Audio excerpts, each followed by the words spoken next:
कीर्तनात सांग हो अंग हरिरूप. अरे देवस्वरूपी व्हायची ताकद ज्या कीर्तनात आहे. साधं आहे का दादा आहे? भाग्य लागतं बरं का. काही माणसं म्हणतात निघालतो कीर्तनाला, गेलो नाही. काही म्हणतात गेलतो, जरा वेळ बसलो, मधनं चालू, पटलं नाही. काही म्हणतात शेवटपर्यंत बसलो, कळलंच नाही. तुमच्या चुकाच नाही दादा. तुमचे पाय कीर्तनाकडे वळत नाही, तुम्हाला कीर्तन कळत नाही. कीर्तनासारख्या धर्म मंडपात तुमचं मन सुखावत किंवा स्थिरावत नाही. खरंच मायबाप तुमचा दोष नाही. माऊली सांगतात पूर्वजन्मीचं पाप तुम्हाला इथं बसायचा अधिकार देत नाही, त्याला पुण्याची रास फार मोठी लागते. भाषा माझी नाही बरं का. वाजवल्या एवढं बोलून सुद्धा 2-4 पाठीमागच्या धटकोल्यांनी वाजवलीच नाही. त्यांना माझी जिरवायची. ते कीर्तन झाल्यावर म्हणणार लय पोरगी बोंबलत होती, आपल्याला शिकवित होती, येड्यात काढीत होती. आका मंडप ऐकत होता, पट्ट्या निसता बसला होता. ॲटिट्यूड कशाचा करावा हो माऊली. आपण याशी आपण मानती महंतपण फुगती असाधारण गर्वेणे. असाधारण माणसं आहेत का हो आपण? साधारण माणसं आहेत की आपण? काय आपल्याकडे सांगा बरं. मुखात देवाचं नाव नाही, पायाने कधी पदयात्रा नाही, हाताने कधी दान नाही, मुखाने कधी चांगलं बोलणं नाही, डोळ्याने कधी चांगलं पाहणं नाही. साधं माणूसही आपण झालो नाही आणि मोक्षाची अपेक्षा करतो की हो. बरं कोणाकडनं करतो? जयाचे आही का धड नाही तयासी परित्र पुससी काही, अशी गत झाली आमची. अहिक म्हणजे जगणं. जगता आलं नाही आम्हाला आणि आम्ही भगवंताला दोष देत गेलो. देवाने वाटोळं केलं म्हणे माझं. नसतं दादा. नवसं सायासं करून परमात्मा भेटतो. याच्या पलीकडे कर्म सत्य असलं की परमात्मा आपली राखणदारी करतो, हे अखंड लक्षात ठेवा. आणि तशा पद्धतीनं आयुष्य झालं. अवघड झालं ना दादा आपलं. आकाडात एक पाहुणा सोडला नाही आणि श्रावणात खाल्लं नाही, हो की नाही. आणि पुन्हा म्हणायचं देव पावला नाही. असा आखाड दणकवून हाणला तुम्ही. श्रावणात खाल्लं नाही, आता 10 दिवस गणपतीत खाणार नाही, पुन्हा नवरात्राचे उपवास करणार आणि दसऱ्या दिवशी बोकड आणि देवी कुपती म्हण पोत्यात घालून हाणला पाहिजे सांगणारा. करताच कशाला? नाही ना आपल्याच्याने जमत, सोडून द्या ना. 10 दिवस गणपती बुडवताना बाबूराव कशासाठी? नका बसवू. देव हट्ट करतो का मला बसव करतो का? नाही वागता आलं चांगलं, हरकत नाही. देव नाही भेटला तरी काही हरकत नाही, फक्त भलता देव भेटायला नको. त्रास होतो रे. कल्पनेची बाधा न हो कवणे काळी, ही संत मंडळी सुखी असो. किती बाधा लावून घ्या ना आयुष्याला. अरे अवघड आहे दादा तुमचं. तुमचं कसं आहे ना, नाकाच्या शेंड्यापासून टकल्यापर्यंत गंध, बापाच्या कमरेत लाता. देव भेटला नाही, तू बाप हाणला. लईच खतरनाक काम आहे. पण तुमचं माहित आहे तुमचं कसं आहे ना दादा, तुम्ही महाराज लोकांच्या पाया पडून पोरग होईल. अरे कसं? महाराज लोकांच्या पाया पडण्याने पोरं झाली असती, बायको काय बोंबलाय करायला लावली असती जगाला? त्या विष्णूने लक्ष्मीने प्राणीग्रहणच कशाला केलं असतं? सप्तऋषी निर्माण कशाला झाले असते? आपण सगळे सप्तऋषीपासून पुढं. बरं देवाने जात धर्म काढली, देवाने नाही बरं का काढली, देवाने जात धर्म काढली, ही जात आपण काढली. आणि आता ही इतकी प्रबळ झाली, ह्याच्या नादात माणसं गेली पण जात गेली.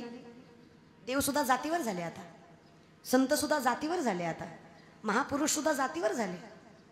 जी ती जात जात्या महापुरुषांनाच मानते, फक्त बाकीच्या महापुरुषांना मानत नाही. मग बाकीच्यांची टीका कोणी दिला तुम्हाला? हा अधिकारच कोणी दिला?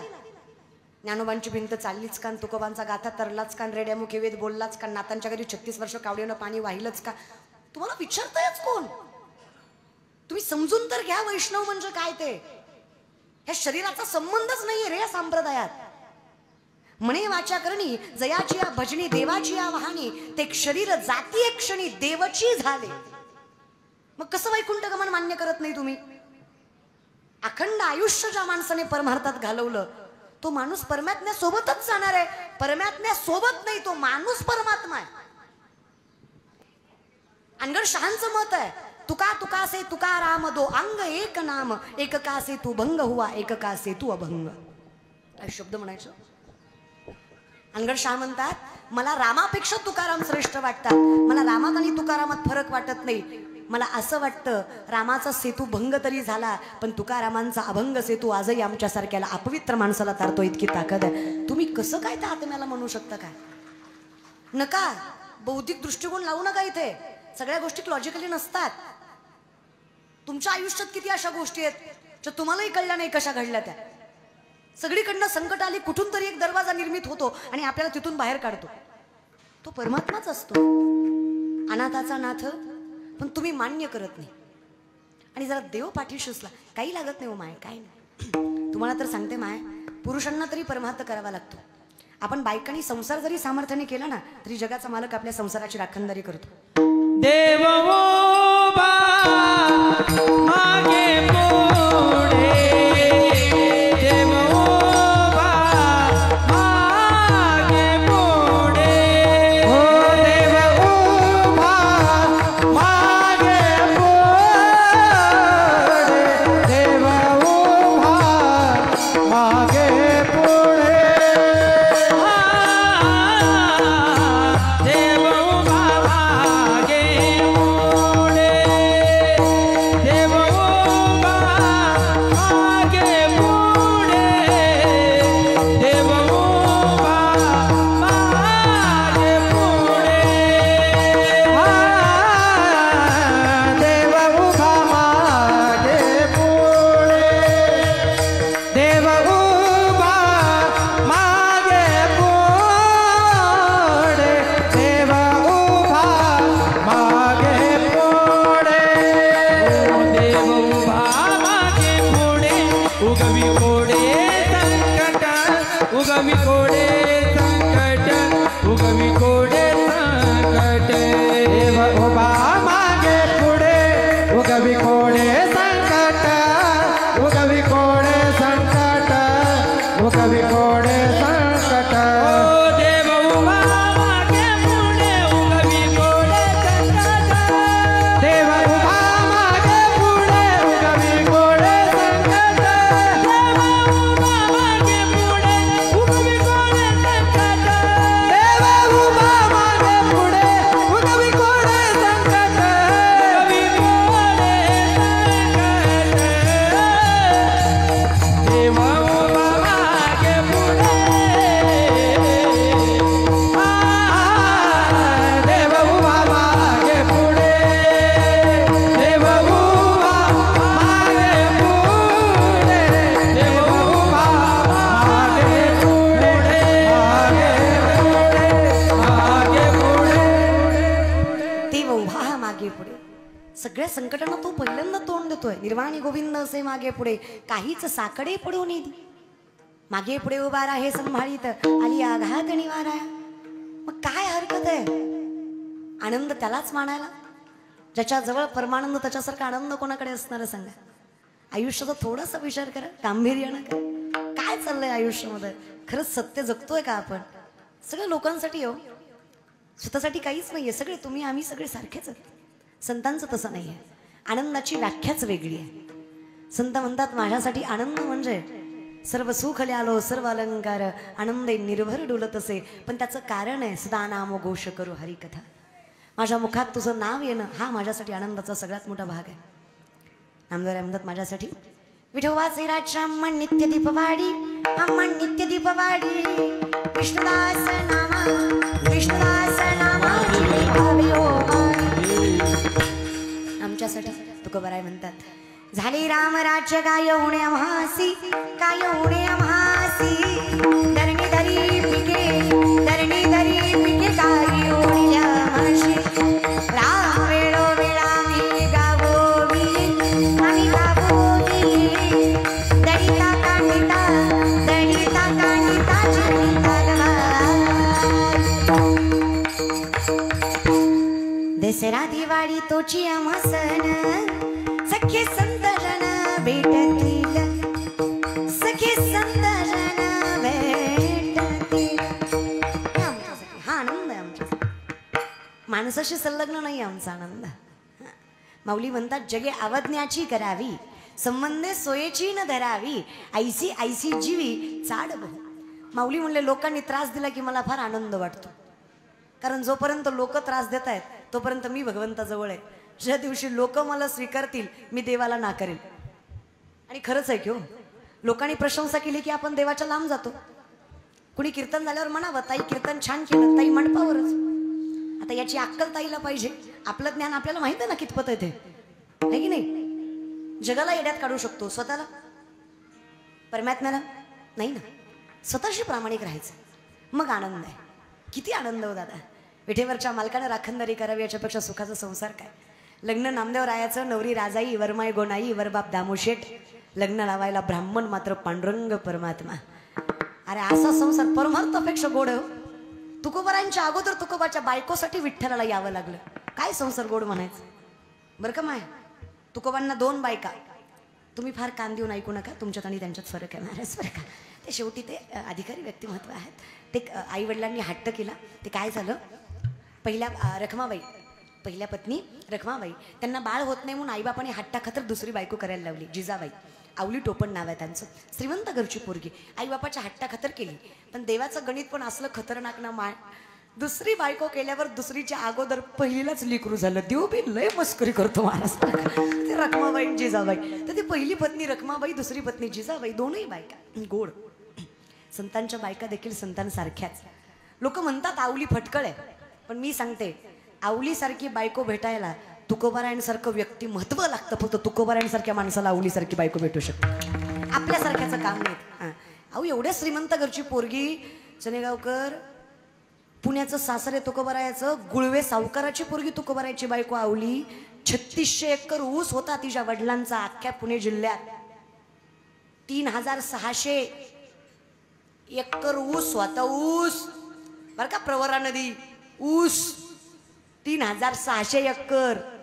तरी नवऱ्याच्या घरी मिठासोबत भाकरी खायची. 1.25 एकर ऊस आहे तुमचा, तरी सुद्धा राम राम करत नाही तुम्ही माणसाला. त्यो बी पेटल, जरा नम्रतेनं जगा, आहे की नाही. सगळं तुम्हाला देवाला दिलंय खूप हो आपल्याला, आहे की नाही. खूप दिलं, लाडावून ठेवलं आपल्याला. तुम्हालाही सांगते मा, एवढ्या श्रीमंत घरची पोरगी हो, पण नवऱ्याच्या घरी फाटक्या लुगड्यावर संसार करायचे. तुकोबाराय गरीब होते असं नाही. तुकोबारायांनी स्वतःच्या श्रीमंतीपेक्षा समाजाला जास्त मान्यता दिली. 65 लाखाची सावकारकी आहे तुकोबांची. 450 वर्षापूर्वीचा काळ आहे. आताचा लाख म्हणजे तेव्हाचा रुपया. 25 बैलगाड्या तुकोबांनी कर्जपत्राच्या इंद्रायणीत बुडवल्या. या जगातले शेतकऱ्यांचं कर्ज माफ करणारे पहिले महापुरुष जगद्गुरु तुकोबाराय ही श्रीमंती वारकरी संप्रदाय. तुकोबाराय गरीब नव्हते. तुकोबारायांची मनाची श्रीमंती खूप मोठी होती. जगद्गुरु होते. ती तुकोबारायांची पत्नी आवली. तुकोबांना भाकरी दिल्याशिवाय भाकरी खात नव्हत्या. एके दिवशी असंच तुकोबांना भाकरी द्यायला चालल्या, पायात काटा मोडला त्यांच्या. तुम्ही शेतकरी आहात ना माऊली, बसलेले थोडेफार शेतकरी आहात का तुम्ही? तुम्ही प्राऊड फार्मर रे, शेतकरी आहात, कौतुकाने सांगा. आयुष्याचा जुगार खेळून मातीमधनं सोनं पिकवायची ताकद ज्याच्या मनगटात आहे, ज्याच्या घरात कधीच लाचारीचा, भ्रष्टाचाराचा आणि तळतळाटाचा पैसा येत नाही, त्याला शेतकऱ्याची औलाद म्हणायचं, कौतुकानं सांगायचं शेतकरी येतात. बरं, व्यावहारिक दृष्टिकोनातून घ्या. आर्मीत भरती होणारी पोरं शेतकऱ्याची का जागीरदाराची? शेतकऱ्याची. वारकरी संप्रदायात स्वतःचं तारुण्य पणाला लावून वारकरी संप्रदायाची पालखी खांद्यावर पेलवायची ताकद ठेवणारी पोरं शेतकऱ्याची का जागीरदाराची? शेतकऱ्याची. आई वडिलांचं स्वप्न कष्टाने मोठं करून पूर्ण करणारी पोरं शेतकऱ्याची का जागीरदाराची? शेतकऱ्याची. आणि वृद्धाश्रमात मायबाप कोणाचे? पैशावाल्यांचे. ते कुत्र्याचं नाक पुसतं, बापाचं नको वाटतं त्याला. मला नवल या गोष्टीचं वाटतं. लोक विचारतात तरी आम्हाला कसं, पाप म्हणजे काय? लोक विचारतात हो, सुखी आहेत आम्ही. अरे कशाच्या सुखी तुम्ही? हा, अरे बंगला आहे, गाडी आहे, खायला अन्न आहे, माणसं मागे पुढे फिरतायत, तरी तुमच्या चेहऱ्यावर 12 वाजले. त्याच्यापेक्षा मोठं पाप काय असू शकतं तुमच्या आयुष्यातलं? अरे काहीच नाही आमच्याकडं. रात्री पळतोय, दिवसा पळतोय, 3 कीर्तन करतोय, बोंब बोलतोय, तरी बी आनंदीच दिसतोय दादा. हे लक्षात घेताय का तुम्ही? सुखाची व्याख्या बदलली आहे तुम्ही. पण याचा अर्थ सुख बदलतं असं नाही. काय राहिलं आपल्याकडे सांगा? बसताना 40 वेळा दुखतंय, उठताना 40 वेळा दुखतंय. सुख आहे? गोळी खाल्ल्याशिवाय झोप येत नाही आपल्याला. सुख आहे? जवळची माणसं पाठीत खंजीर खुपसायला बसलेत. सुख आहे? कोणावरच विश्वास ठेवू शकत नाही तुम्ही. सुख आहे? आईबाप बसलात तुम्ही माझ्या नजरेसमोर, खात्रीने सांगा बरं, तुमचं पोरग तुम्हाला सांभाळेल याची तुम्हाला खात्रीच आहे? आईबाप आहेत ना तुम्ही, हे सुख आहे? अरे जे पोटचा गोळा जन्माला घातला ती सांभाळेल का नाही याची खात्री नाही. याच्यापेक्षा मोठं पाप काय जिंदगीत पाहिजे? आणि आपण सगळेच त्यातले ना दादा, तुम्ही काय मी काय. इथं कीर्तनकाराचं पोरग सुद्धा माळकरी होईल याची खात्री नाही कलियुगात. का द्यावी? संगत नाही ना तेवढी चांगली. जगातले 2 नंबरचे विद्वान द्रोणाचार्य, 1 नंबर विद्वान दशरथ राजा.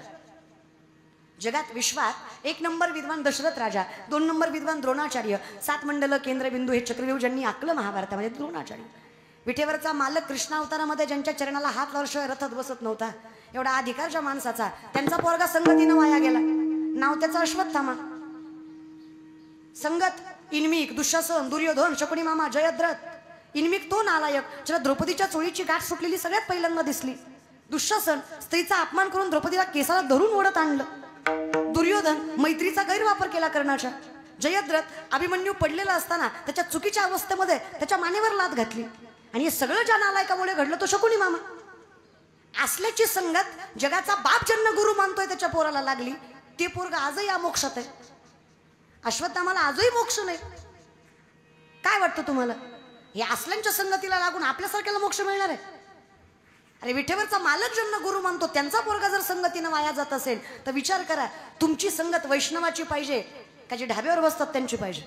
अरे हरिप्राप्तीशी उपाय धरावे, नका बाबा चुकीच्या मार्गाने जाऊ. आयुष्यातलं सगळ्यात मोठं वैभव आहे बघा, आपल्याला भगवंताविषयी आवड असणं. हातात ज्ञानेश्वरी छत्री श्रीमंती नाही, गळ्यात तुळशीच्या माळेसारखं पावित्र्य नाही, कपाळाच्या गंधासारखं वैभव नाही, आणि सत्य कर्मासारखं दुसरं चांगलं जगणंच नाही. हे आयुष्यभर लक्षात ठेवा आणि असंच जग. ज्ञानेश्वरी सारखी श्रीमंतीच नाही, गंधासारखं वैभवच नाही, मुखात नाम असल्यासारखं पुण्यच नाही, आणि चांगलं वागण्या इतकं सुखाचं आयुष्य दुसरं कुठलंच नाही. हे जगा, बाकी सगळं येणार आहे जाणार आहे. आणि मला सांगा, ज्याच्या पाठीमागे परमात्मा त्याला काय बाकीच्या नाव गरज नाही हो. आणि देव देतो बरं का, असं नाही की तुम्हाला नावलौकिक देत नाही, ऐश्वर्य देत नाही. काय कमी आहे सांगा? काही नाही. जे सुकुळीने आपुली आत्मजा सत्कुळीची दिदली, हे असो लक्ष्मी स्थिरावली मुकुंदी जैसे. जिथं मुकुंद आहे तिथं लक्ष्मी स्थिरावणारच आहे, ऐश्वर्य येणारच आहे. पण वयात एकदा वय निघून गेलं ना, प्रथमे नार्जितम विद्या, द्वितीय नार्जितम पुण्यम, तृतीय नार्जितम दानम, चतुर्थे किम करिष्यति. शास्त्र सांगतं पहिल्या 25 वर्षात जर तुम्ही विद्या नाही मिळवली, पुढच्या 25 वर्षात जर पुण्य नाही मिळवलं, त्याच्या पुढच्या 25 मध्ये जर पैसा नाही मिळवला, पुढचे 25 तुमचे वायात जाणार आहे दादा. करा, वेळेत करा. एकदा वेळ गेली ना, वेळ गेली की पुन्हा बोलण्यात मजा नाही. उठा जागी भारी आता, स्मरण करा पंढरीनाथा, भावे चरणी ठेवा माता, दुःख विदधा जन्माचा. उठा जागे भारे आता, स्मरण करा पंढरीनाथा, भावे चरणी ठेवा माता, दुःख विदधा जन्माचा.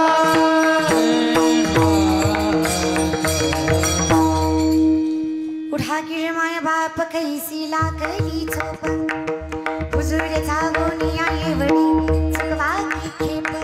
विनंती माझी, तुम्ही संत माय बाप एवढा उपकार करा, न्या मजतीत वडी दाखवा गुणाचा सोयरा. आता जागा रे बाईनो जागा, आता जागा रे बाईनो जागा, हे आता जागा रे बाईनो जागा, आता जागा रे बाईनो जागा. तोर निजल्या निजल्या, तोर निजल्या लाडणे बागा रे बागा, आता जागा रे बाईनो जागा, आता जागा रे बाईनो जागा. सगळ्यात मोठा चोर काळ आहे. सगळ्यात मोठा चोर कोण आहे? काळ आहे. हे काळ्या नळाचे कुंडी घातली लोणियाची उंडी, माशी पंख पाखडीत व हे सरे. माऊली म्हणतात हा इतका मोठा चोर आहे, माशीला पंख पाखडायला जेवढा वेळ लागत नाही त्याच्यापेक्षा कमी वेळ जीव जायला लागतो. हा काळ झोपलाय, हा चोर झोपलाय. नाडोणी म्हणजे चुकवून पळा. पळा म्हणजे कुठे, काय करा नेमकं, सावध व्हा म्हणजे नेमकं काय, ते पुढचं प्रकरण आहे. वासुदेव वासुदेव म्हणा तुम्ही, वासुदेव वासुदेव म्हणा, वासुदेव वासुदेव म्हणा तुम्ही, वासुदेव वासुदेव म्हणा. हे वासुदेव वासुदेव म्हणा तुम्ही, वासुदेव वासुदेव म्हणा, वासुदेव वासुदेव म्हणा, वासुदेव वासुदेव म्हणा. करे जोडून विनवितो तुम्हा,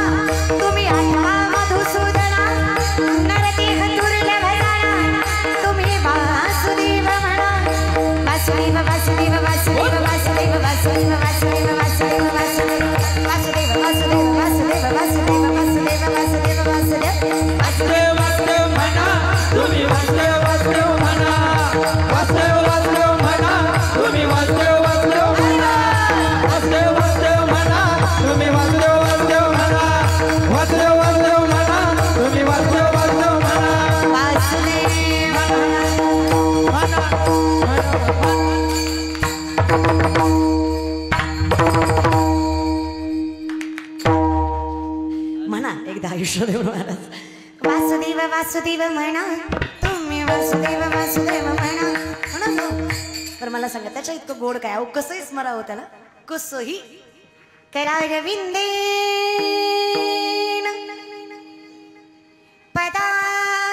पदारविंदम मुखारविंदेन विनिवेशयन्तम् वटस्य पत्रस्य पुटे शयानं